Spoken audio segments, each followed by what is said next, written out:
Yes. Hello, everyone. Thank you for letting me to talk to you about the topic that is very close to my heart. How is everyone today? Great. And let me ask you something. When do you hear the word disaster, what do you associate it with? Do you agree that man-made disaster could often be avoided with proper management? And finally, is it harder to accept and understand man-made disaster rather than natural disaster? One of the main issues happened not so long ago in 2012 at Rome and Haas Chemical Company in Bristol. Probably many of you remember the horrible smell after a fire at the company. Though officials and experts said very little chemical material was released into the atmosphere and no serious health problems were likely, there still were consequences. Schools closed, people complained of nausea, 3 emergency workers sustained minor injuries, and what was the worst, a fire official died after responding to the fire. Do you want to experience and be impacted by the man-made catastrophe because someone is not doing his job and is not following the instructions? According to the conducted survey in the class, all of you are aware that man-made nuclear disaster is very dangerous, but only some of you know about the most destroying one in the world, Chernobyl. This is the topic of my speech. I was not here when the accident at Rome and Haas happened, but I lived in the country where a nuclear disaster happened. My hometown, Uzhhorod, is only 450 miles away from Chernobyl. Here was the Chernobyl. Every year, Ukrainians remember this day in honor of the men who put their lives during the elimination of the consequences of the Chernobyl accident. My youngest daughter was born on April 26 at 11:45 p.m. If you add 20 minutes, it will be April 27. That was exactly what the doctor suggested me to do, to register her date of birth as April 27, adding 20 minutes. This illustrates how painful is this date to Ukrainians, the same as 9/11 to Americans. And it is pain not only for Ukraine, but also for Belarus, Russia, and almost every European country, because the outcomes of the explosion of nuclear plant Chernobyl were and continue to be harmful to people's lives, their health, and environment.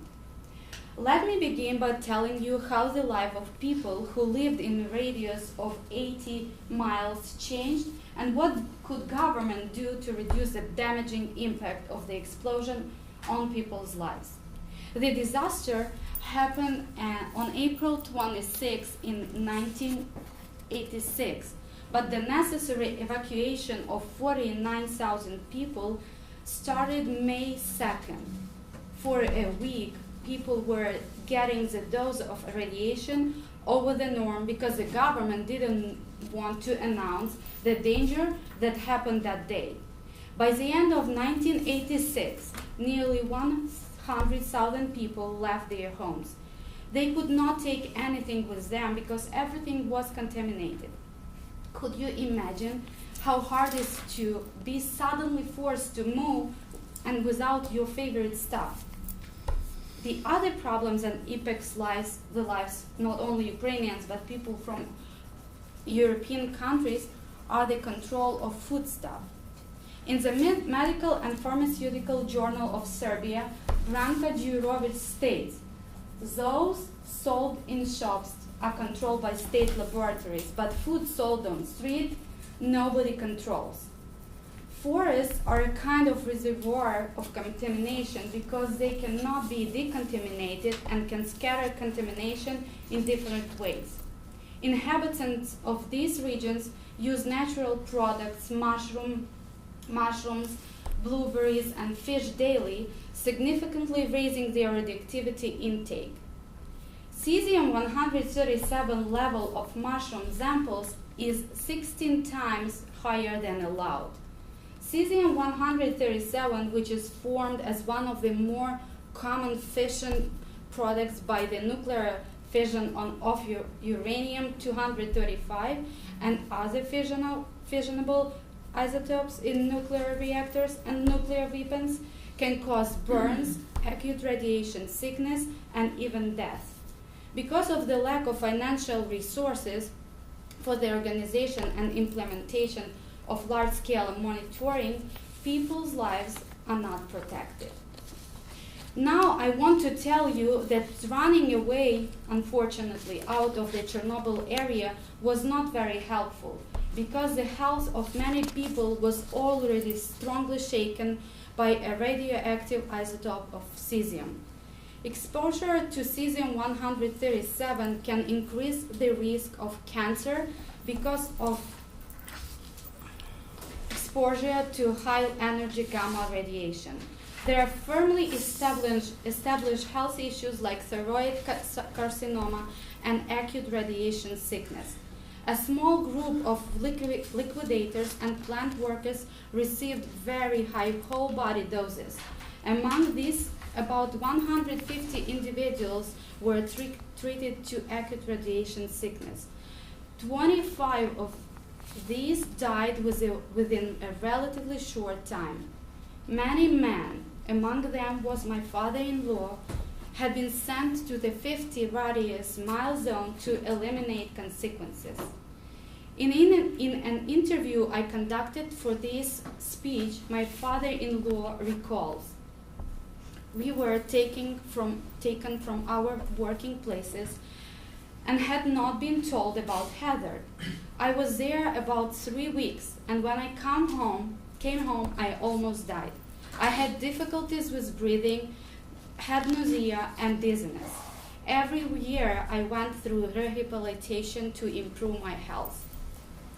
The largest nuclear disaster in the world harmed not only human life and health, but also the environment.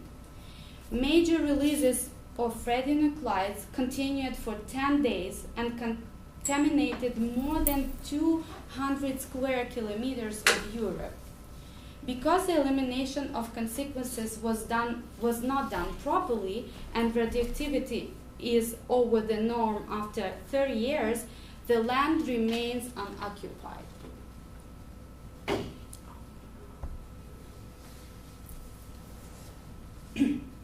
The author of the article "Chernobyl Cleanup Delayed for More Than a Decade" in New Civil Engineer magazine said, according to a report produced for Greenpeace International and delivered at a conference marking the 20th anniversary of the catastrophe, there have been delays in decommissioning the power plant.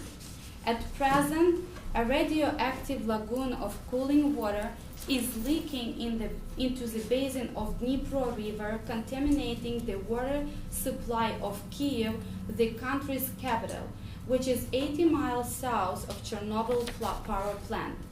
The waste was dumped in the water in an attempt to make the site safer. In 2006, the remediation project was already 8 years behind. On the official website of the Chernobyl nuclear power plant, in the current project article, it is mentioned that in summer 2017, the dried area of Cooling Pond made 42% of its entire previous area. But by that year, it should gone. But it is 42% of entire previous area. The health of the citizen consuming waters from the Dnipro River is still impacted by Chernobyl. Chernobyl nuclear disaster was a very serious accident with major impact on numerous lives, health consequences, especially for thousands of workers exposed in early days who received very high radiation doses, and for the thousands more stricken with thyroid cancer and significant impact on the environment, forests, aquatic systems, plants, and animals. With the modern technologies, people learn how to reduce man-made catastrophes like nuclear disaster, but they also learn how to produce and use a nuclear weapon. Now, knowing how harmful uranium impact on lives, health, and environment, isn't that scary to know that someone can use uranium in a nuclear weapon for such a destructive purpose? Thank you for your attention.